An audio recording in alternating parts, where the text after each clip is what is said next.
Hi guys! For today's video, I share ko sa inyo yung pagpunta namin dun sa may Cheongsan. Medyo na busy na kasi ako sa trabaho kaya hindi na ako nakakapag-edit. At nandito na nga po pala kami sa Cheongsan. Tapos yung malapit sa simbahan ay may nagtitinda po ng taho. 50 NT nga po pala. Ganyan nakalaki. Nasabik nga ako sa taho kaya sabi ko kay Jai, bibili kami. Hindi lang ako sure kung lagi ba silang napwesto dun malapit sa simbahan. Tignan nyo naman yung buhok ni baby. Ang gulo-gulo dyan kasi nga kapag nasa bus ay nakahiga siya para hindi siya nasusuka. After nun ay dumiretso na kami dito sa may loob ng simbahan. At ayan nga po, naipitan ko na ng maayos si baby. At pagpunta ko nga po sa likod ng simbahan ay birthday pala ni Father Ed, kaya binati ko po siya. Happy birthday po.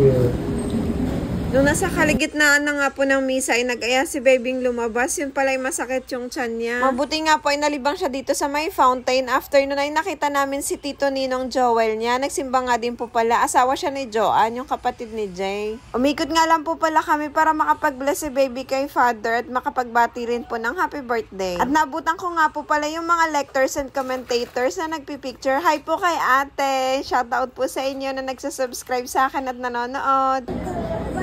Thank you. At meron nga din po pa-cake si Father para sa lahat. Hi Mami! Thank you po talaga sa pag-follow at panonood ng video ko. Nakalimutan ko po hingin yung pangalan nyo. Sa Sunday po, alamin ko yung pangalan nyo. Thank you ulit sa panonood. At eto nga po pala yung pa-cake ni Father. Pagkalabas nga po ng simbahan ay sakto nakita din namin yung ninong ni baby na si Ninong Eric niya. At nag-bless lang si baby at umalis na rin kami kasi nga hanap kami ng makakainan ng lunch. Tapos eto na nga yung kinain namin ulit. Noodles na ang sarap. Tapos eto nga po pala yung taho. Ang sarap ng taho nila. After nga po namin kumain, dumiretso kami dito sa palaruan. Katabi nga po pala to ng rentahan ng sasakyan. Kaya kapag nag-aantay pa kayo ng renta ng sasakyan, eto, maglalaro muna kayo dito. Nung turn na nga namin, ayan, namimili na ako ng sasakyan ni baby. For 30 minutes nga po pala ay 250, meron din 200. Depende sa klase ng sasakyan.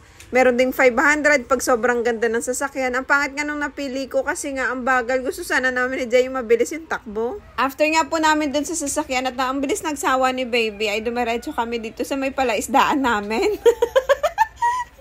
Nikot nga namin tong Eco Arc kung bukas ba, kaso hindi na talaga. Dati kasi nakakapasok kami dito, tas ang dami nilang painting, yung parang may shark pa, tapos parang bangin na yung 3D na painting nila. Ngayon hindi na talaga, wala nang daan na, nakasarado na. After nga po namin dun sa may palaisdaan namin, ay umuwi na rin kami. Naglakad na kami papunta dun sa may Starbucks kasi nga may coupon pa akong natira. At nadaanan nga namin to at sobrang naalala ko talaga dito nung unang dating namin sa Taiwan ay lahat ng sulok talaga nagpipicture kami dyan. Magda-dine-in sana kami sa Starbucks kaso grabe yung mga tao doon, ayaw magsialis kahit wala nang ginagawa.